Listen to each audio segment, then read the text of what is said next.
오늘은 고난주간의 첫 새벽입니다. 이번 한 주간 저는 요한복음 17장부터 나오는 예수님의 고난과 십자가의 죽으심에 대한 말씀을 통해서 우리 모두를 향한 예수님의 사랑에 대해 함께 생각해 보는 그런 시간을 가지려고 합니다.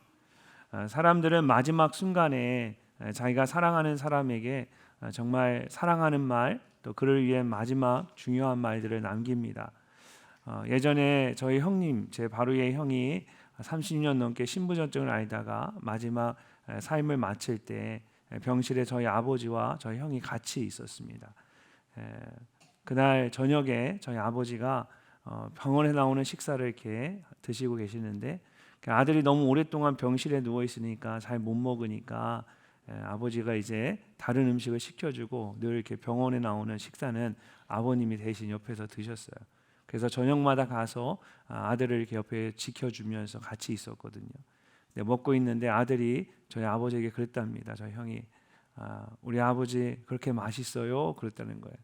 저희 아버지가 정말 맛있지?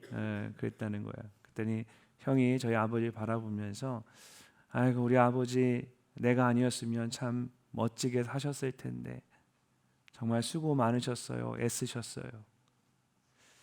그리고 나서 그날 밤에 하나님이 편안하게 잠자는 순간에 그 영혼을 데려가셨습니다. 마지막 순간이 되면 사람들은 이렇게 본능적으로 느끼는 것 같아요. 그래서 내가 사랑하는 사람에게 마지막으로 뭔가 그를 위해서 중요한 말을 남기고 또 그를 위해 기도해주고 그에게 사랑을 표현하고 마지막 삶을 마무리합니다. 예수님의 삶도 마찬가지셨습니다. 17장 이전의 말씀을 보면 예수님이 제자들과 이제 유월절 만찬을 나누고 그들의 발을 직접 닦아 주셨습니다. 이제 마지막 마무리를 하시는 거죠. 그리고 제자들에게 마지막으로 여러 가지 이렇게 말씀들을 하셨습니다. 그 말씀들이 13장부터 16장까지 계속 이렇게 자세하게 기록이 되어 있습니다. 그리고 이제 그 마지막 말씀들을 다 마치고 나서 십자가에 달려 죽으시기 위해서 나아가시는 그 마지막 순간에 이제 마지막으로 제자들을 위해서 기도를 하십니다. 그 기도가 17장부터 이제 시작이 됩니다. 말씀을 보면 예수님께서 무릎을 꿇고 기도를 하시는데 보통은 이제 채찍이나 가시관이나 십자가가 나와야 하는데 성경은 요한복음은 가장 그 이전에 먼저 예수님이 제자들을 위해서 또 우리들을 위해 하신 기도의 내용들을 담고 있습니다. 예수님께서는 그 기도의 내용을 보면 예수님께서는 가장 먼저 하나님의 영광을 위해 기도하시고 그 다음에 자신을 위해 기도하시고 자신이 떠난 후에 홀로 남게 될 제자들을 위해 기도하시고 그 다음에는 이 제자들의 말을 듣고 앞으로 믿게 될 저와 여러분 성도들을 위해서 기도하셨습니다. 그 기도의 내용이 17장 전체에 쭉 기록되어 있습니다. 그래서 오늘은 가장 먼저 하나님의 영광을 위해 기도하신 그 내용을 함께 살펴보려고 합니다. 1절 말씀을 보시면 예수님의 마지막 기도가 이렇게 시작이 됩니다. 예수께서 이 말씀을 하시고 눈을 들어 하늘을 우러러 이르시되 아버지여 때가 이르렀사오니 아들을 영화롭게 하사 아들로 아버지를 영화롭게 하게 하옵소서. 아멘. 말씀을 보면 예수님은 십자가를 앞에 두고 이제 다 끝났습니다 라고 말씀하지 않으셨습니다. 또는 이제 너무 두렵습니다 라고 말씀하지도 않으셨습니다. 마치 기다리셨다는 듯이 아버지여 때가 이르렀사오니 라고 기도하셨습니다. 그러면서 마지막에 뭐라고 하십니까? 아들로 아버지를 영화롭게 하게 하옵소서 라고 기도하셨습니다. 앞으로 자신이 겪게 될 십자가의 고난과 죽음을 통해 하나님을 영화롭게 하게 해달라는 것입니다. 사랑하는 성도 여러분, 어떻게 십자가가 하나님을 영화롭게 하는 것이 될 수 있을까요? 이 시간 예수님의 그 기도를 통해서 하나님을 영화롭게 하는 삶에 대해서 함께 생각해 보기를 원합니다. 가장 먼저 우리가 하나님을 영화롭게 하기 위해서는 항상 하나님의 때를 바라봐야 합니다. 방금 읽은 1절 말씀을 보면 예수님께서 아버지여 때가 이르렀사오니 라고 기도하신 것처럼 예수님께서는 가장 먼저 때에 대해 말씀을 하셨습니다. 여기서 때라는 말은 헬라어로 호라라는 단어인데 이것은 과일이 무르익어서 추수를 하는 때와 같이 무엇인가가 가득 채워진 시기나 결정적인 순간을 의미하는 것입니다.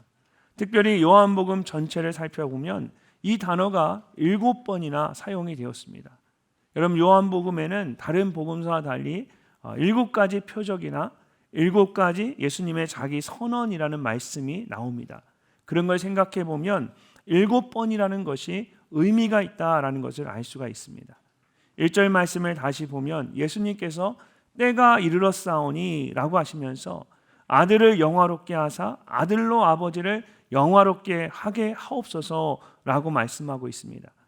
근데 앞에 12장에서도 예수님께서는 이와 비슷한 말씀을 하셨습니다.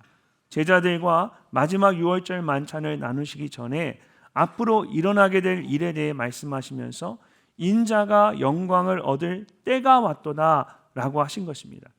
그렇다면 예수님께서 말씀하시는 영광을 얻는 이 때는 정확히 무엇을 말씀하시는 것일까요? 이어지는 12장 24절 말씀을 보면 예수님께서 이렇게 말씀하십니다. 우리 한번 함께 읽어보도록 하겠습니다. 내가 진실로 진실로 너희에게 이르노니 한 알의 밀이 땅에 떨어져 죽지 아니하면 한 알 그대로 있고 죽으면 많은 열매를 맺느니라. 아멘. 인자가 영광을 받을 때가 언제입니까? 한 알의 밀이 땅에 떨어져 죽을 때입니다. 그러면 많은 열매를 맺게 됩니다. 사실 이것은 예수님께서 십자가에 죽으시는 것을 말씀하시는 것입니다. 예수님께서 십자가에 죽으셔야만 세상 사람들이 모두 구원을 받을 수 있는데 이제 그 때가 되었다는 것입니다. 이처럼 예수님께서는 십자가를 그저 우연히 닥친 비극으로 보지 않으셨습니다. 오히려 세상 사람들을 구원하기 위해서 아버지 하나님께서 정해놓으신 가장 중요한 때로 바라보았습니다. 그래서 십자가를 앞에 두고도 아버지여 때가 이르렀사오니 라고 말씀하신 것입니다. 보통 사람 같으면 어떻게 했을까요? 우리는 고난이 찾아오면 제일 먼저 왜 하필 지금입니까? 라고 묻습니다. 왜 이런 일이 나에게 생겼는지, 왜 지금 이런 문제를 만나야 하는지, 왜 이렇게 힘든 시간을 지나가야 하는지 묻게 됩니다. 그러나 예수님은 달랐습니다. 아버지여 때가 이르렀사오니. 이것은 모든 것을 체념한 말이 아니라 오히려 하나님을 깊이 신뢰하는 말입니다. 내 뜻대로 되는 시간이 아니라 하나님의 뜻이 이루어지는 시간이라는 믿음의 고백입니다. 사랑하는 성도 여러분, 이처럼 하나님의 때를 아는 사람은 어떤 상황에서도 자신의 생각이나 계획이 아니라 하나님의 뜻을 바라봅니다. 창세기에 나오는 요셉의 인생을 한번 생각해 보십시오. 그의 인생에는 이해가 되지 않는 수많은 시간들이 있었습니다. 형들에게 미움을 받았고 애굽의 노예로 팔려갔고 억울한 누명을 썼고 지하 감옥에 갇혔습니다. 인간적으로 보면 요셉의 삶에는 이해할 수 없는 왜라는 시간이 너무나 많았습니다. 그러나 나중에 요셉이 그의 형들에게 이렇게 고백을 합니다. 당신들은 나를 헤아려 했으나 하나님은 그것을 선으로 바꾸사 오늘과 같이 많은 백성의 생명을 구원하게 하시려 하셨나니. 이처럼 요셉은 자신의 삶 가운데 있었던 그 힘든 시간들을 하나님의 뜻 안에서 바라보았습니다. 하나님의 뜻 안에서 그 선한 손이 나를 이끄셨다는 것입니다. 그런 면에서 예수님께서는 지금 훨씬 더 깊은 신앙의 눈으로 십자가를 바라보고 계십니다. 사람들이 등을 돌리고 종교 지도자들이 음모를 꾸미고 로마 정부의 핍박이 있었지만 그 모든 것이 결국 하나님께서 정해놓으신 뜻 안에 있음을 아셨던 것입니다. 우리도 살아가다 보면 왜 지금입니까? 라는 생각이 들 때가 있습니다. 갑자기 건강이 흔들릴 때가 있고 가정이 어렵거나 자녀의 문제로 마음이 무너질 때가 있습니다. 오랫동안 기도했는데도 길이 열리지 않을 때가 있습니다. 왜 이렇게 힘든 길을 지나가야 하나 싶을 때가 있습니다. 그런데 믿음은 단순히 내 앞에 있는 문제가 없어지는 것이 아닙니다. 진정한 믿음은 그 모든 것을 바라보는 나의 시선이 달라지는 것입니다. 어떤 권사님이 오랜 동안 남편의 병간호를 하면서 처음에는 왜 우리 가정입니까? 라는 질문만 반복했다고 합니다. 그런데 시간이 지나면서 이런 고백을 하게 되었습니다. 힘든 것은 여전히 힘들지만 이 시간을 통해 제가 더 많이 기도하게 되었고 제 고집이 깨어지고 예수님을 더 붙잡게 되었습니다. 눈앞에 있는 문제는 그대로였지만 그것을 바라보는 나의 눈이 달라진 것입니다. 이처럼 하나님의 때를 아는 사람은 눈앞에 있는 고난을 고난으로만 보지 않습니다. 하나님께서 일하시는 특별한 시간으로 바라보게 됩니다. 그러므로 하나님께서 우리에게 원하시는 모습은 왜? 라는 질문이 아닙니다. 하나님, 이 시간에 하나님께서 저에게 원하시는 것이 무엇입니까? 라고 하나님의 뜻을 묻는 것입니다.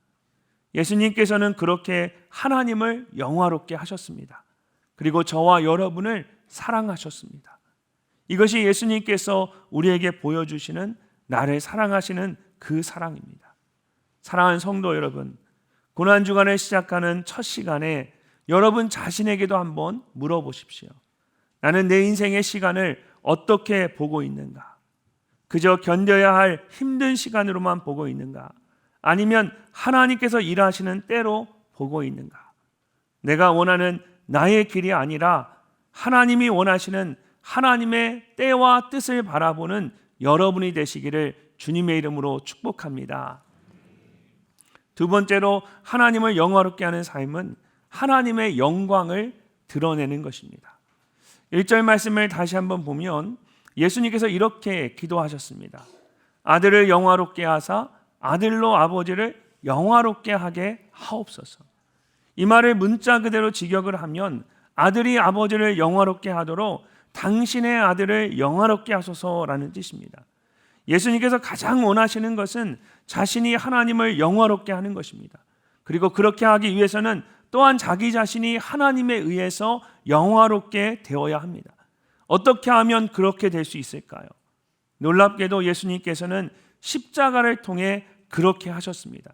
십자가를 통해 하나님을 영화롭게 하고 또한 하나님께서 그런 예수님을 영화롭게 하신 것입니다. 원래 유대인들에게 십자가의 죽음은 저주와 수치를 의미하는 것이었습니다. 근데 어떻게 그것이 예수님과 하나님이 서로를 영화롭게 하는 영광의 자리가 될 수 있었을까요? 먼저는 예수님께서 십자가를 통해 하나님의 사랑이 무엇인지를 사람들에게 가르쳐 주었습니다. 세상을 향한 하나님의 뜻과 공의가 무엇인지를 보여주심으로 세상 가운데 하나님을 드러내신 것입니다. 그리고 하나님께서는 그런 예수님을 그대로 다시 높여주셨습니다. 빌립보서 2장에서 바울은 이렇게 선포합니다. 이러므로 하나님이 그를 지극히 높여 모든 이름 위에 뛰어난 이름을 주사 하늘에 있는 자들과 땅에 있는 자들과 땅 아래에 있는 자들로 모든 무릎을 예수의 이름에 꿇게 하시고 모든 입으로 예수 그리스도를 주라 시인하여 하나님 아버지께 영광을 돌리게 하셨느니라. 이렇게 십자가는 하나님과 예수님이 서로를 높이는 영광의 자리였습니다. 하나님께서 예수님을 높여서 하늘의 보좌에 앉게 하시고 예수님께서는 사람들로 하여금 하나님께 영광을 돌리도록 하신 것입니다. 이런 예수님과 하나님의 모습을 보면 진정으로 영광스러운 것이 무엇인지를 다시 한번 깊이 생각해 보게 됩니다. 우리는 보통 영광이라고 하면 내가 성공하거나 높아지는 것을 먼저 생각합니다. 또는 자기 자신이 인정을 받거나 박수를 받는 것을 생각합니다. 그러나 오늘 본문에서 예수님이 보여주시는 영광은 그런 것이 아니었습니다. 오랫동안 큐티 교재로 쓰이는 거죠. 우리 생명의 삶과처럼 매일 성경이란 교재가 있습니다. 이 매일 성경의 편집장으로 오랫동안 있으면서 말씀을 묵상하고 연구하는 일을 해온 박대영 목사님이 쓰신 예수님을 따라가는 요한복음이라는 책을 보니까 오늘 본문 말씀에 나오는 이 영광의 의미에 대해서 이렇게 설명을 합니다. 나는 영광을 존재다움이라고 부르고 싶다. 하나님의 존재다움, 하나님의 하나님다움을 하나님의 영광이라고 부른다. 그러므로 하나님의 영광이 나타난다는 말은 가장 하나님다운 행동, 하나님다운 인격이 드러난다는 뜻이다. 하나님을 영화롭게 하는 것은 나의 삶을 통해서 하나님의 하나님다우심을 드러내는 것이다 라는 뜻입니다.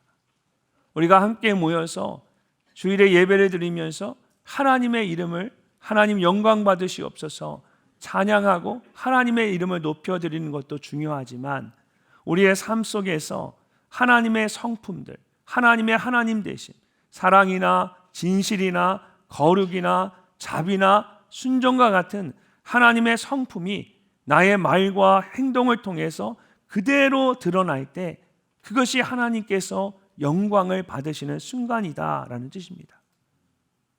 사도행전 7장을 보면 실제로 예루살렘 교회에 집사했던 스데반이 최초로 순교하는 장면이 나옵니다. 예수 그리스도의 복음을 전하다가 사람들이 던지는 돌에 맞아 순교를 합니다. 세상적인 눈으로 보면 가장 고통스럽고 비참한 순간이었습니다. 근데 성경은 그 장면을 다르게 보여줍니다. 스데반이 성령 충만하여 하늘을 우러러 주목하여 하나님의 영광과 및 예수께서 하나님 우편에 서신 것을 보고 말하되 보라 하늘이 열리고 인자가 하나님 우편에 서신 것을 보노라 한대. 스데반이 그 고통스러운 순간에 하늘이 열리면서 하나님의 영광과 함께 예수님께서 하나님의 우편에 서신 것을 바라봤습니다. 그리고 마지막 죽어가는 순간에 이렇게 기도합니다. 무릎을 꿇고 크게 불러 이르되 주여 이 죄를 그들에게 돌리지 마옵소서. 이 말을 하고 자니라. 여러분 참 놀랍지 않습니까? 가장 고통스러운 죽음의 순간에 스데반은 절망하거나 분노하지 않았습니다. 오히려 예수님처럼 자신을 죽이는 그들을 위하여 기도했습니다. 예수님이 어떤 분이신지, 예수님의 성품이 무엇인지를 마지막 순간까지 그대로 드러낸 것입니다. 사랑하는 성도 여러분, 이것이 진정으로 하나님을 영화롭게 하는 것입니다. 하나님께 영광을 돌린다는 것은 어떤 무대 위에서 화려한 무엇인가를 하는 것이 아닙니다. 내가 가장 힘들고 가장 억울하고 가장 손해보는 것 같고 가장 힘들어하는 이 순간에 그 삶의 자리에서 끝까지 조용히 하나님의 하나님 되심을, 하나님의 성품을 드러내며 살아가는 것입니다. 어떤 분은 직장이나 사업체에서 손해를 보더라도 끝까지 정직하게 하려고 합니다. 어떤 분은 가족이나 이웃에게 오해나 미움을 받아도 끝까지 그들을 품고 기도하기도 합니다. 어떤 분은 교회 안에서 아무도 알아주지 않는 일을 묵묵히 감당합니다. 세상 사람들은 그런 모습을 보면서 왜 그렇게까지 하느냐라고 할 수 있습니다. 그러나 하나님은 그런 모습을 통해서 영광을 받으십니다. 오늘 여러분은 여러분의 삶의 자리에서 무엇을 드러내며 살아가고 계십니까? 여러분의 감정을 그대로 드러내며 살고 계십니까? 여러분의 자존심을 내세우며 살고 계십니까? 아니면 예수님의 그 성품을 드러내고 계십니까? 예수님께서는 십자가 앞에서도 끝까지 하나님만을 드러내셨습니다. 그런 예수님처럼 오직 하나님의 영광만을 드러내는 여러분이 되시기를 주님의 이름으로 축복합니다. 마지막으로 하나님을 영화롭게 하는 것은 하나님께서 주신 일을 이루며 살아가는 것입니다. 자, 4절 말씀을 우리 함께 읽어보도록 하겠습니다. 아버지께서 내게 하라고 주신 일을 내가 이루어 아버지를 이 세상에서 영화롭게 하였사오니. 아멘. 예수님께서는 그냥 주어진 삶을 살지 않으셨습니다. 하나님께서 맡기신 일을 이루며 사셨습니다. 그리고 그것을 통해 하나님을 영화롭게 하셨습니다. 2절 말씀을 보면 예수님께서 이렇게 말씀하십니다. 아버지께서 아들에게 주신 모든 사람에게 영생을 주게 하시려고 만민을 다스리는 권세를 아들에게 주셨음이로소이다. 하나님께서 예수님께 맡기신 일은 모든 사람에게 영생을 주는 것이었습니다. 영생이라고 하면 여러분은 무엇이 가장 먼저 생각이 나십니까?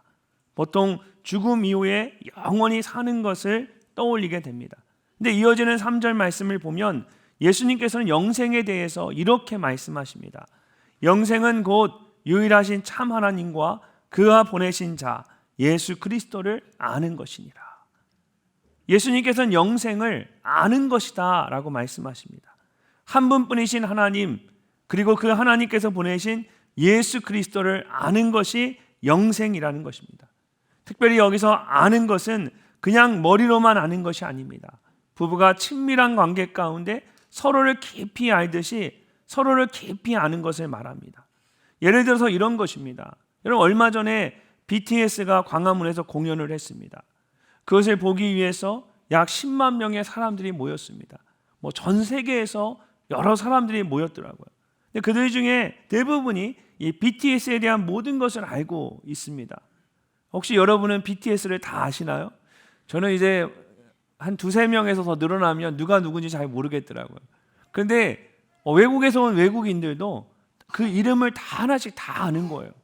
그 사람들이 뭘 좋아하는지, 멤버들의 이력부터 시작해서 그들이 좋아하는 거, 그들의 성격, 그리고 아주 작은 사소한 것까지 그들과 관련된 모든 소식들을 그들은 다 알고 있습니다. 근데 그렇다고 해서 정말 안다라고 할 수 있을까요?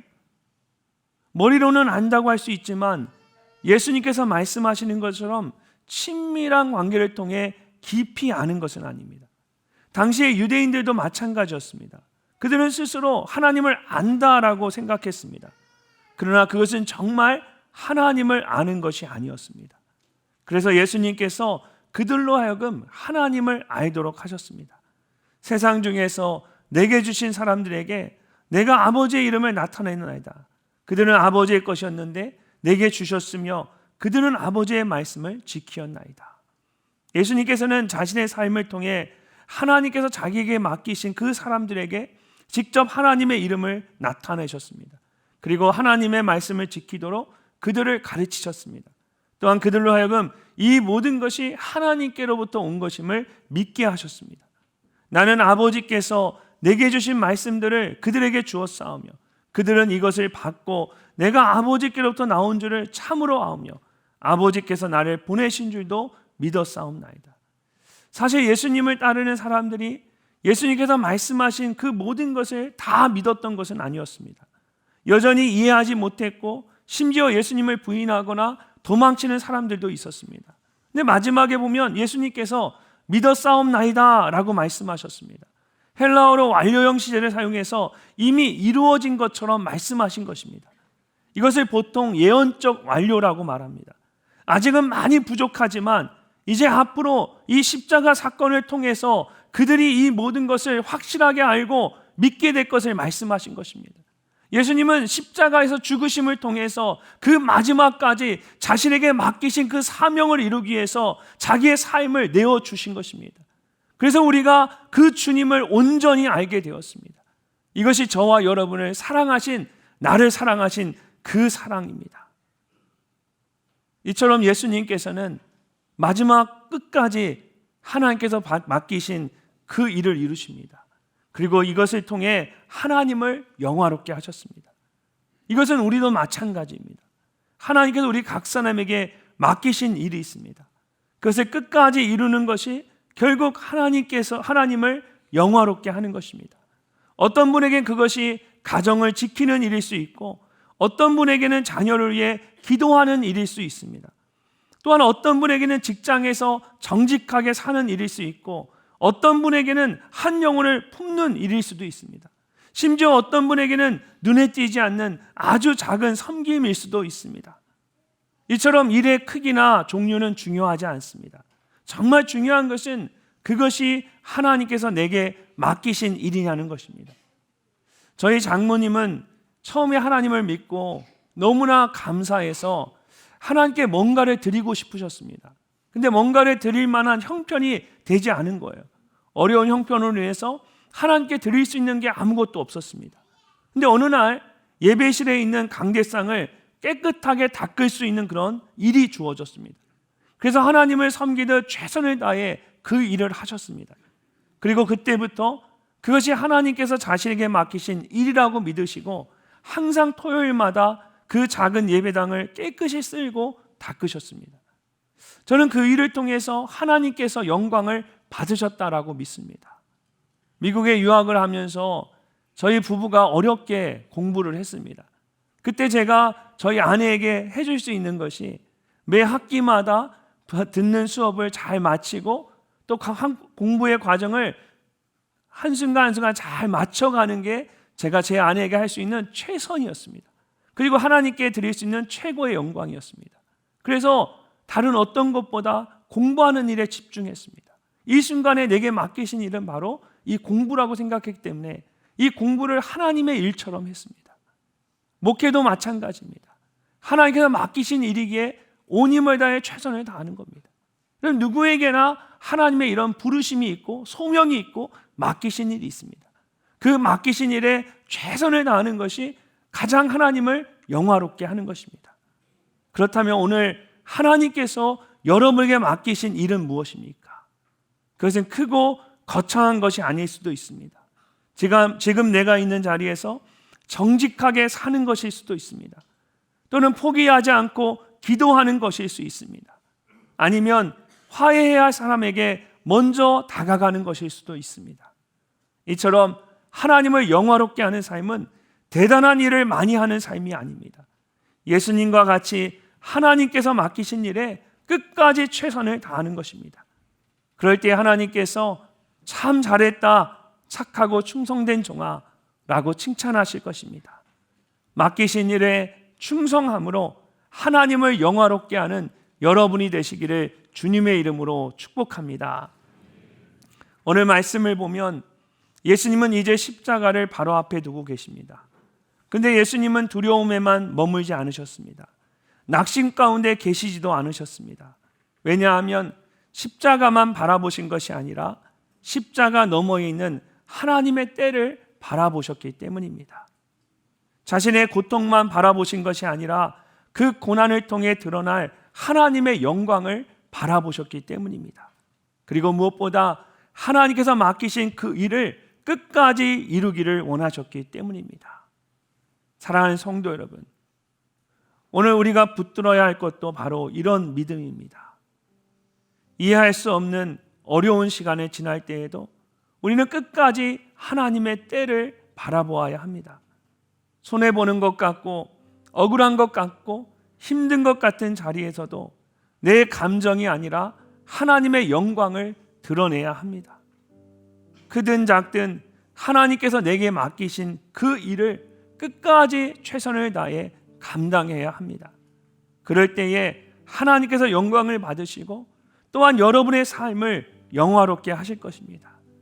예수님께서는 그렇게 하나님을 영화롭게 하시고 저와 여러분을 끝까지 사랑하셨습니다. 이것이 나를 사랑하신 그 사랑입니다. 예수님처럼 하나님의 때를 바라보고 하나님의 영광을 드러내고 하나님께서 맡기신 일을 끝까지 이루어 하나님을 영화롭게 하는 여러분이 되시기를 주님의 이름으로 축복합니다.